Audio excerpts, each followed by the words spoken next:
Gracias por estar con nosotros. Muy buenos días, un placer poder estar acá y saludar a la población salvadoreña en este momento en el cual pues debemos seguir luchando contra esta pandemia del COVID-19, contra las enfermedades de salud pública que siempre son importantes tenerlas en cuenta y salir adelante en esta situación. Ministro, al grano, tenemos un incremento de casos, tenemos creo que el pico de la tendencia estadística como que parece ser que es el mayor que hemos tenido en los últimos meses. Segundo, después del primer oleaje, si lo queremos ver así, y segundo, en la cantidad de personas fallecidas también. Sí, hemos observado un incremento de la cantidad de casos. Nos encontramos en un momento en el cual se tienen 341 casos confirmados para el día 18, que ha sido el punto más alto que se ha alcanzado en este año. Eso es muy importante mencionarlo. Esto obedece evidentemente a una situación muy en particular que ha tenido congruencia con todos los países, y esa situación es la aparición de nuevas variantes, esas variantes de preocupación que nos alertan tanto porque precisamente estas variantes de preocupación tienen un efecto negativo en la población, y ese efecto negativo es que tienen o mayor virulencia o mayor transmisión, o los efectos de las vacunas, los biológicos, los tratamientos tienen menor capacidad de resolución. Ahora, de las variantes de preocupación que se han identificado en el país, que es alfa, gamma y delta, tenemos que las tres afectan la transmisión. Eso quiere decir que son más fácil de poderse contagiar. Una persona que tiene delta puede tener 67% mayor probabilidad de contagio. Eso quiere decir que si le transmitía de 3 a 5 personas, con la variante delta estamos hablando que una persona puede contagiar incluso a 8 a 10 personas. Entonces, definitivamente esto tiene mucha incidencia. Al momento no se han identificado variantes de preocupación que tengan un efecto directo en la disminución, del tratamiento o de la aplicación de los biológicos. Sin embargo, es una de las situaciones latentes que existe a nivel internacional y por lo cual se está dando vigilancia a las nuevas variantes. Ministro, el tema de los casos que se han logrado diagnosticar, ¿cuál es el estado de ellos? Porque también a la par tenemos una cifra de incremento, entiendo, según el último dato, no sé si ese es el último, pero el que yo conocí era que habíamos tenido casi alrededor de 18 o 20 personas que había incrementado el número de fallecidos por COVID. En este momento, para el día de ayer fueron 11, el día previo fueron 12 letalidades, ha habido un incremento, no 18 casos, pero sí. Ah, perdón, entonces era un dato que... Fue previo probablemente, sí llegamos en algún momento en que alcanzamos esas cifras, pero eso fue en lo más duro de la pandemia. Yo creo que es muy importante el recalcar que esta enfermedad es letal, puede llegar a generar letalidades y complicaciones, pero hay que recalcarlo que a mayor facilidad de transmisión, hay mayor posibilidad de contagio de personas de grupos vulnerables. Y esto es bien importante porque hemos observado también que la mayoría de pacientes que requieren algún tratamiento, este tratamiento puede llegar a ser o puede resolver en la mayoría de las ocasiones la situación del paciente. Ahora, ¿qué es lo que está sucediendo?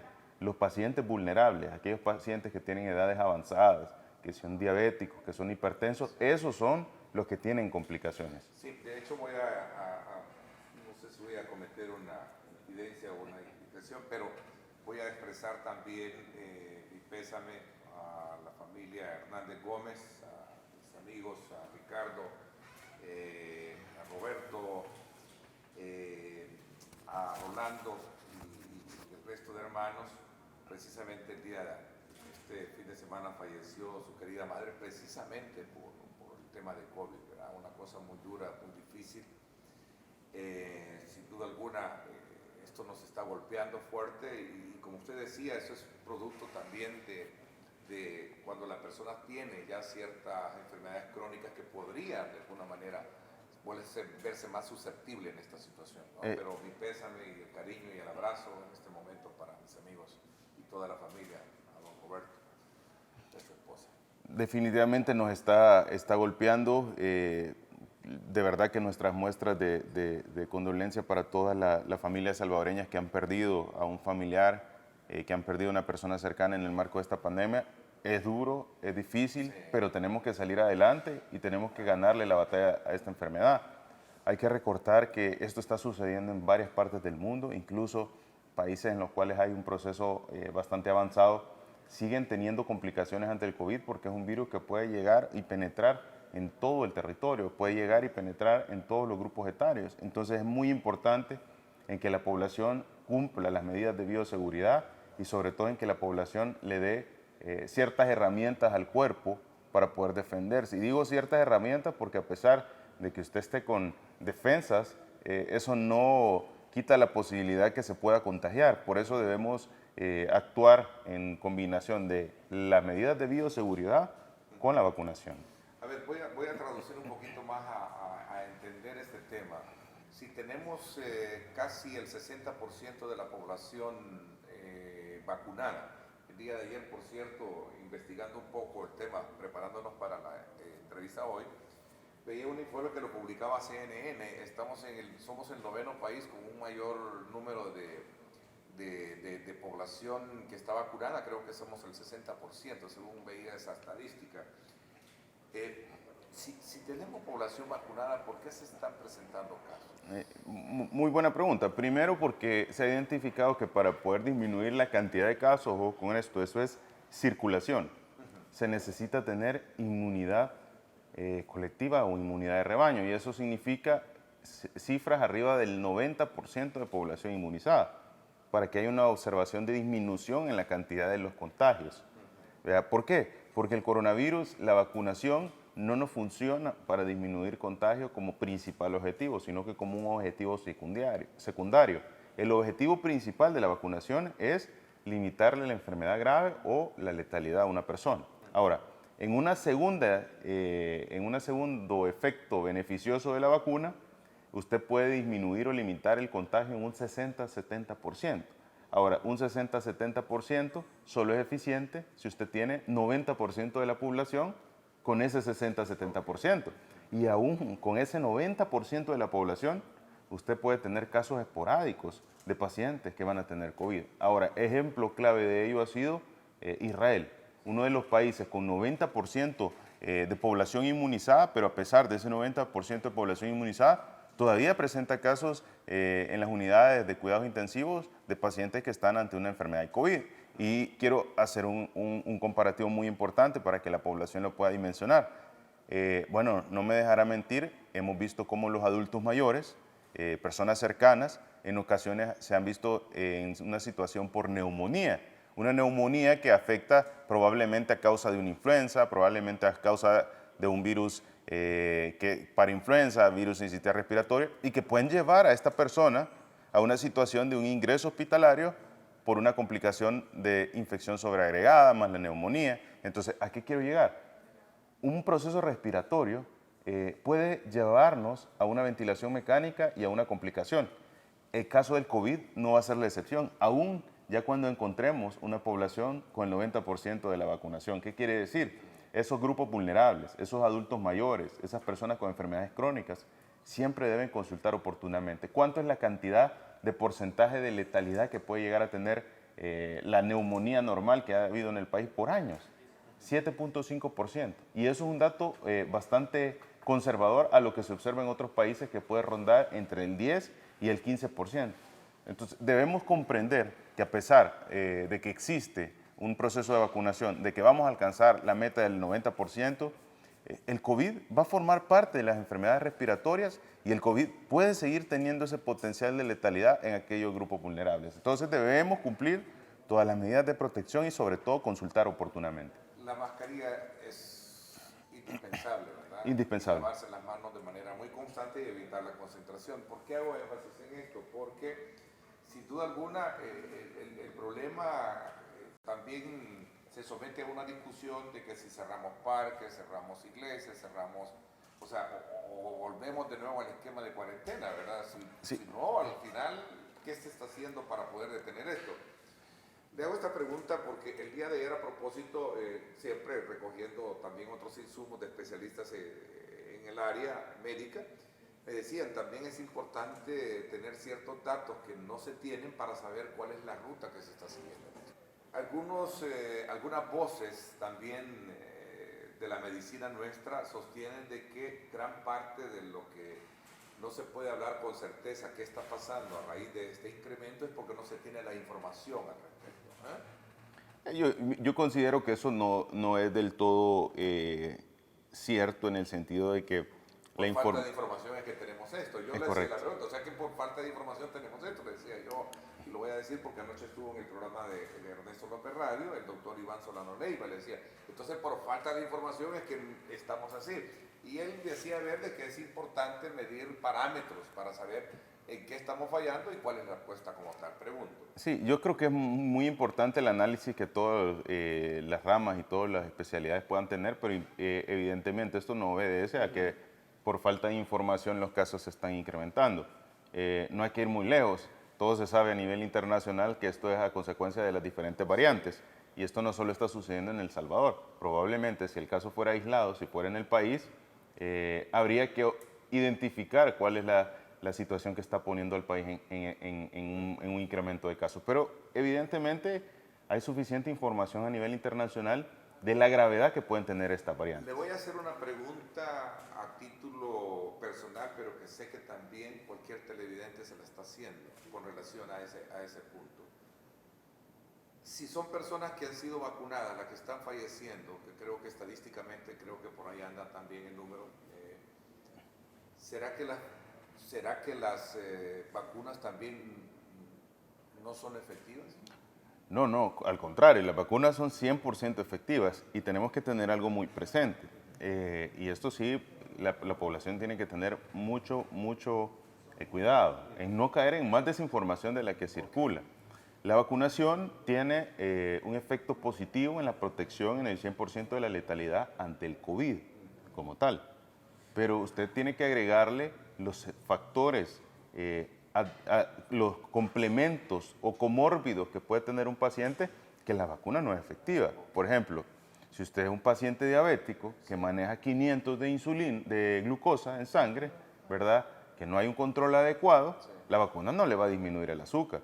La vacuna le va a proteger ante el COVID, pero si a usted le da COVID y tiene 500 de glucosa, la evolución de la enfermedad no va a ser favorable. Si bien es cierto, la vacuna lo va a proteger contra el COVID, no lo va a proteger de la diabetes. Entonces, es un punto que tenemos que tener. Está estandarizado que los pacientes de vacunación pueden llegar a tener una complicación en menos del 2% de los pacientes vacunados. Esta tendencia ha estado dentro del margen en el país. Ahora, ¿qué es lo que está sucediendo? La mayor parte de los pacientes que están teniendo una letalidad son pacientes que no están vacunados y por eso insistimos en la población a que se vacunen. Ahora, evidentemente un paciente que ya está vacunado, si inicia con sintomatología, el paciente debe consultar. No podemos darle chance, a pesar de que estamos vacunados, al hecho de decir, no me pasa nada. Si un paciente en el país en este momento, en un momento excepcional de salud a nivel mundial, inicia con un proceso respiratorio, forma parte del grupo vulnerable que son adultos mayores, que son personas con enfermedades crónico-degenerativas, personas con problemas pulmonares, independientemente esté o no esté vacunado, él debe consultar oportunamente, porque de esta manera se pueden evitar cualquier tipo de complicaciones identificándolas a tiempo. ¿El dióxido de cloro, pregunta un televidente, es un medicamento alterno a esta situación? ¿Cómo se está manejando ahí? No, definitivamente esto no forma parte del esquema de tratamiento. Es muy importante que en este momento en el cual pues, está una situación de incremento surgen tratamientos milagrosos o tratamientos que tratan de generar pues, ese punto de comercialización o es de correcto, negocio, es correcto. algunos lo ven así, ¿no? O otro tipo de terapias, que de alguna manera eso no está demostrado. Y es clave eso. ¿En Argentina, doctor, siempre Sí, se sigue utilizando en varios como países. parte del kit nuestro? También como parte del kit, pero es muy importante el recalcar que hay diferentes protocolos de tratamiento. Unos son los preventivos y otros son los protocolos que se encuentran ya en el manejo médico. Esto no viene a sustituir por ninguna manera la vacunación. Esto debe ser fundamental. Uno de los puntos que se está tocando, y quiero profundizar en esto porque El Salvador ha sido reconocido y eso es algo que nunca antes se había visto, específicamente los tratamientos dentro de la 59ª Asamblea de la Organización Panamericana, del Consejo de la Organización Panamericana, en la cual se están tocando varios puntos y en la cual se elige el comité ejecutivo. El Salvador por primera vez tiene la vicepresidencia de ese consejo en la Organización Panamericana de la Salud, que se lleva y la selección de los representantes para 5 años, y con lo cual definitivamente Es una alegría que se tome en cuenta El Salvador y a Ecuador como vicepresidentes en el marco de esta acción tan importante de la organización. Y se platicaba precisamente de los protocolos de tratamiento, de los protocolos en los cuales definitivamente se está observando un buen beneficio, pero también se observaba de aquellos tratamientos milagrosos que tratan de ofrecer una situación sanitaria mejor cuando realmente no tienen evidencia científica de peso. Esta situación nos ha llevado a suspender algunas actividades académicas en los hospitales, doctor, como se conoció en una noticia de este día. Académicas. Sí, es decir, por ejemplo, los estudiantes de medicina que llegan a hacer sus prácticas, etcétera, etcétera. ¿Han habido algún tipo de medidas que se están tomando? Porque entiendo, y ahora vamos a pasar a ver el tema de cómo está el Hospital El Salvador. ¿Está completo? ¿No hay cupo en el Hospital El Salvador? No, en este momento tenemos cupo en el Hospital El Salvador para seguir atendiendo. Evidentemente se ha incrementado la cantidad de casos. El Saldaña siempre ha estado abierto como hospital del COVID. El Saldaña, el San Juan de Dios de San Miguel, el San Juan de Dios de Santa Ana, el Hospital Sacamil, el Hospital San Rafael. El Hospital San Rafael maneja solo pacientes de traslado. Okay. Son pacientes que se estabilizan y se refieren. Okay. Pero hay ciertos hospitales que han estado en su funcionamiento ante el COVID-19 dándole apoyo a la red. Ahora, muy importante el recalcar, la capacidad de los hospitales públicos y de los hospitales del Seguro Social vienen a servir de un apoyo y definitivamente en un momento en el cual hemos observado un incremento que hemos pasado de manejar 300 casos a manejar 700 casos en el Hospital El Salvador, no tenemos que esperar que tengamos el paciente número 1000 para activar los planes de emergencia o preparar las diferentes instituciones para el manejo de la pandemia. Ahora, esto ya está establecido y se inició desde la fase pre-pandémica y en la coordinación en la cual hizo la diferencia en El Salvador, preparar al personal, preparar las áreas. Entonces, definitivamente lo que se está observando es un incremento de casos que ha estado a disposición en todas las páginas oficiales y en la información oficial y del cual tenemos que adoptar medidas para disminuir y sobre todo para atender a la población y que no suceda lo que está sucediendo en países de la región centroamericana, en la cual ya no hay camas, en la cual ya no hay oxígeno para poderle aplicar. Ahora, nosotros sí tenemos camas. Tenemos camas hospitalarias para poder ingresar a un paciente, tenemos oxígeno, tenemos medicamentos, tenemos analgésicos, tenemos anestésicos, tenemos el protocolo completo de manejo ante el COVID-19, pero es muy importante el entender que las medidas curativas no siempre van a ser la mejor acción, sino que las medidas preventivas. ¿Eso qué quiere decir? No debemos enfocar a que el sistema resuelva un paciente enfermo. Debemos enfocar a que el sistema evite que el paciente se enferme. Entonces, ¿cómo lo logramos? Con promoción de la salud. Ahí influyen los medios de comunicación, ahí influyen los diferentes sectores de la sociedad, ahí influye la conciencia. Y por eso yo, bueno, de hecho, extra cámara le decía, doctor, mire, hagamos énfasis más en llamar a la conciencia, a evitar... a tomar medidas, pues, porque yo creo que es lo mejor alrededor de todo esto, ¿no? Es correcto, tomar medidas y vacunación. La vacunación es sumamente importante. De nuevo, en el caso del hospital, entonces se tienen camas, hay oxígeno, no es que realmente estamos ya copados. No, se tienen camas, hay oxígeno. Esa es la ventaja de tener un hospital que está diseñado específicamente para manejar cuidados intensivos, para manejar pacientes por esta enfermedad, que tiene la capacidad de poder abastecerse, de poder contar con lo necesario para poder tratar el total de sus camas con el medicamento, con el insumo necesario. Vuelvo a recalcar, el Hospital El Salvador no está al 100% de su capacidad, tiene camas hospitalarias para poder atender a la población, sin embargo, ha habido un incremento importante, un incremento que ha pasado de tener una cantidad de 300 a 400 pacientes, que era lo que veníamos observando, tener un incremento. Son cerca de un poco más de 1000 camas, ¿verdad? Entonces, eso es importante. A eso se le suma llegan lo complicado, ¿verdad? El esfuerzo. No es que se van a cualquiera que no esté complicado. Es correcto. Llegan los pacientes que requieren un tratamiento de moderado a severo en el tema médico. Ahora, la red de hospitales sigue funcionando y eso es importante. Por eso es que me sorprende el hecho que me digan, ya se aperturó el Hospital Saldaña. No, mire, si es que el Hospital Saldaña ha estado abierto manejando pacientes. Ahora, que se están preparando los diferentes hospitales, insumos, medicamentos, el programar el recurso humano, ante una posibilidad de incremento, pues no tenemos que esperar que sea el paciente la última cama disponible en el Hospital El Salvador para tener activado un plan de emergencia ante los incrementos. Pues. Este incremento quizás aquí hubiese comenzado. ¿Cómo se está viendo? ¿Nos puede llevar a algo más, a tomar medidas más drásticas, doctor? Muy buena pregunta. Debemos comprender que ya existe un buen porcentaje de la población inmunizada. Esto es como punto fundamental. O sea, no es lo mismo observar los 341 casos que hoy estamos teniendo en el país, que hubiéramos tenido 341 casos 7, 8 meses atrás. Vacunada. Es correcto. Entonces, definitivamente, los efectos van a ser mucho menores. Ahora, bueno, dirá, pero mire, está incrementando los casos y el hospital se está llenando. Hay que tener en consideración también algo importante. El virus está cambiando y el virus genera mayor facilidad de transmisión.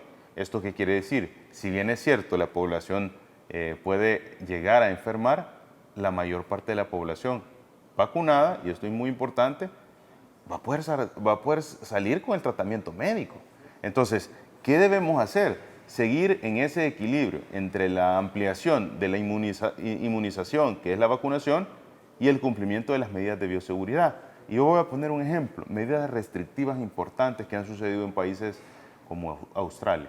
¿Qué es lo que sucedió? Australia llegó a un punto en el cual la cantidad de contagio fue extremadamente alta, se tomaron medidas de contención epidemiológica. Lo curioso del caso fue que aún tomando las medidas no hubo una disminución significativa, y es porque definitivamente la facilidad de transmisión que está teniendo esta enfermedad es un factor complicado. Evidentemente, con el tiempo, las medidas de contención pueden generar ese efecto favorable, pero uno de los puntos claves a los que se llegó en ese análisis es que la vacunación es fundamental. No podemos pensar que solo con medidas de contención epidemiológica se va a poder controlar el COVID, sino que debemos comprender que debe ser la sinergia de varios puntos que están a favor, y esos puntos que están a favor son la vacunación, el cumplimiento del protocolo de bioseguridad y en ocasiones la toma de medidas de contención epidemiológica que definitivamente también tienen un efecto favorable. ¿Estamos viviendo una tercera ola o segunda ola fuerte como país? Estamos sufriendo un incremento nuevamente. Yo no soy partidario de hablar de olas en el marco de esta situación sanitaria. Esto está ampliamente discutido en diferentes universidades en Estados Unidos, y es precisamente porque El Salvador nunca llegó a caso cero. Entonces, estamos nuevamente con una alza de casos, y esto es importante, y es mencionar en el cual hay mayor posibilidad de contagio. Entonces la población debe tener mayores medidas de bioseguridad y sobre todo estar protegidos ante el COVID, y eso es la vacunación, que en el país está abierto a todos los grupos etarios a partir de los 6 años. Nuevos lotes de vacunas y el tema de las inyecciones para los niños. Me gustaría que habláramos de eso cuando regresemos. ¿Esta estadística está actualizada? Sí, ¿verdad? Sí, sí. Ahí vemos entonces el pico hacia arriba, ¿no? Es correcto, ahí observamos los casos. Hace falta correr un poco la gráfica, pero evidentemente llega hasta 341, que fue el día 18. El día 19 tenemos 338 casos, una leve disminución de 3 casos, que no es representativa, que estadísticamente es lo usual, que sube y baja la cantidad de la gráfica. ¿Se la pueden colocar acá en este monitor también para poder ver?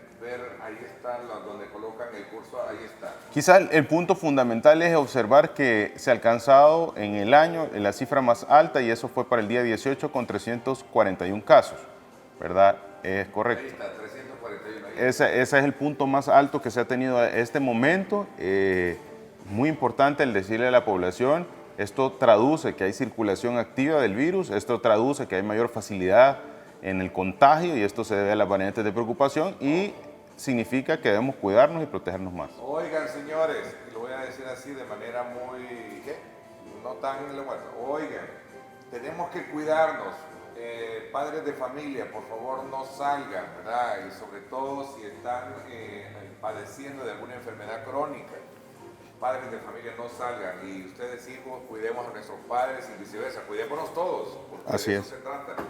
Voy a la pausa, regresamos con esto de las vacunas para los niños de 2 años en adelante, que se dio la luz verde, otros dicen que no.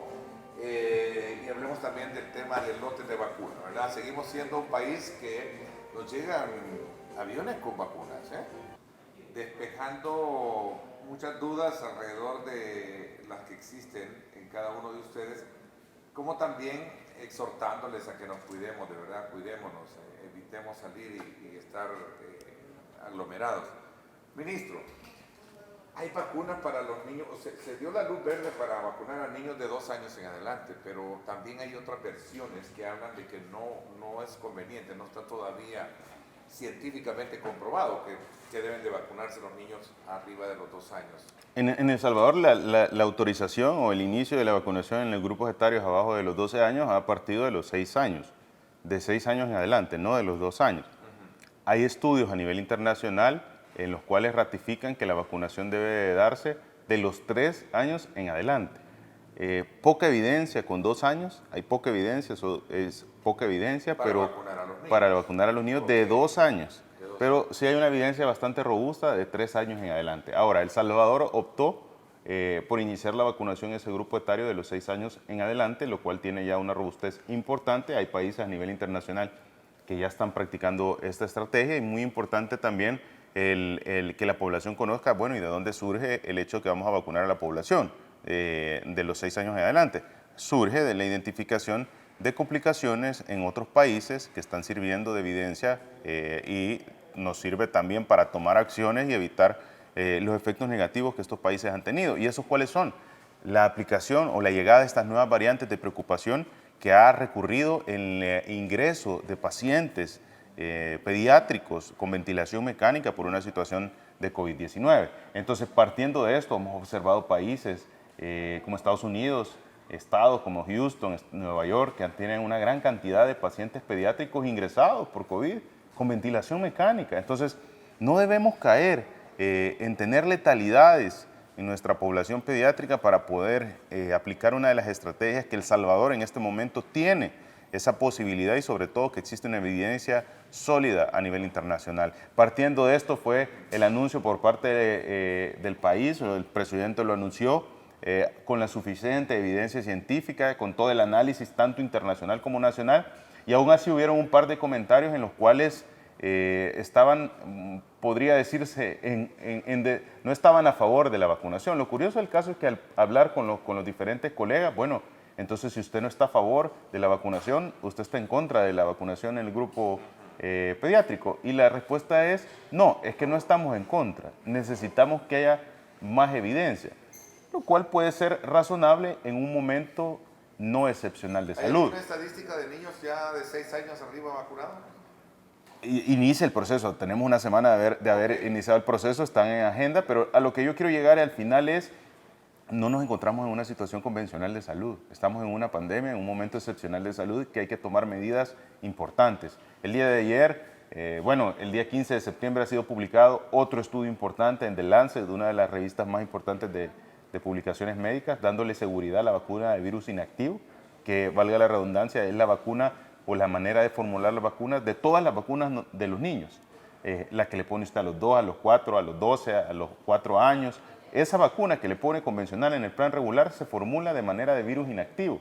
Entonces la vacunación que está teniendo resultados favorables son las vacunas de virus inactivos y las cuales ya tienen estudios. El día de ayer salió un comunicado por parte de Pfizer en la cual dice, bueno, mi vacuna es segura también para la población de los 5 años en adelante. Entonces, definitivamente hay suficiente evidencia científica y lo más importante, de esta manera usted protege la salud de su niño y, por supuesto, la salud de todo el núcleo familiar.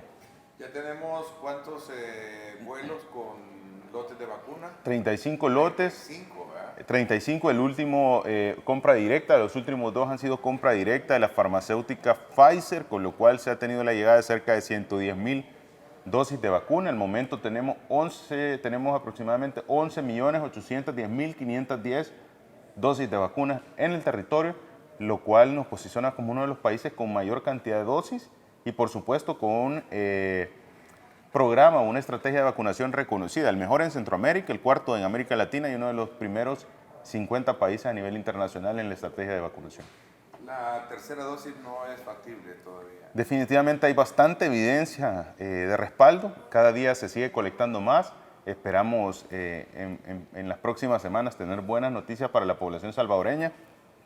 Va a ser un poco interesante, nos va a llevar al inicio de la pandemia a recordarnos cómo fue ese programa progresivo de inmunización, personal de primera línea, adultos mayores, poblaciones vulnerables. Y esto obedece precisamente al ir solventando aquellos grupos que tienen mayor riesgo y que de alguna manera van a requerir ese booster o esa tercera dosis. Pero se sigue colectando la información, el análisis técnico por parte de todos los especialistas, el análisis internacional es importante y en poco tiempo yo creo que la población va a tener una muy buena noticia en este sentido. El tamizaje es importante. Entiendo que están en Azacualpa. Este día estamos en Azacualpa, Chalatenango, en el Parque Central. Es fundamental el tamizaje porque tenemos que comprender algo. Estamos en un periodo del año que usualmente hay enfermedades estacionarias, como lo son la influenza, la parainfluenza y el virus sincitial respiratorio. Y en esto quiero tomarme un tiempo y decirle a la población, si usted inicia con sintomatología respiratoria, debe consultar oportunamente, debe de agendar o realizarse una prueba de COVID-19 para descartar que esto se trate de un virus de la influenza, de una parainfluenza, de un virus sincitial respiratorio o se trate de COVID-19. Pero independientemente de los dos casos, lo que sí tenemos que tener muy presente la población, que ante el inicio de sintomatología respiratoria usted debe consultar, porque lo más importante es abordar a tiempo, lo más importante es tratar a tiempo una situación de COVID-19. Y lo digo también para la población que ya ha sido vacunada, porque en ocasiones el hecho de tener las dos vacunas pues nos hace confiarnos, a pesar de que tenemos enfermedades crónico-degenerativas, pacientes diabéticos, nos hace confiarnos y esperar hasta último momento para consultar ante sintomatología respiratoria no debe de ser así. Ok, ya para concluir, ¿está todo bajo control? ¿No es que se le ha salido de las manos la pandemia? Yo creo que decir está todo bajo control en una pandemia no es una manera apropiada o no sería una información correcta. Yo creo que estamos en una situación sanitaria importante que está afectando a todo el mundo. Y el control de la pandemia se va a dar cuando la pandemia deje de afectar a nivel internacional y a nivel nacional, por supuesto. En este momento seguimos teniendo para el día de ayer 11 letalidades, entonces creo que no podemos hablar de control hasta que estos casos disminuyan a cero, hasta que la cantidad de contagios disminuya a cero y por supuesto hasta que la población esté segura en el territorio a causa de los efectos del COVID-19. Okay, se está teniendo el punto más alto de contagio, por favor cuidémonos, padres de familia no salgan, de verdad. Hijos, cuidemos a nuestros padres y viceversa, ¿verdad? Para evitar de verdad que esto se siga generando de esta manera.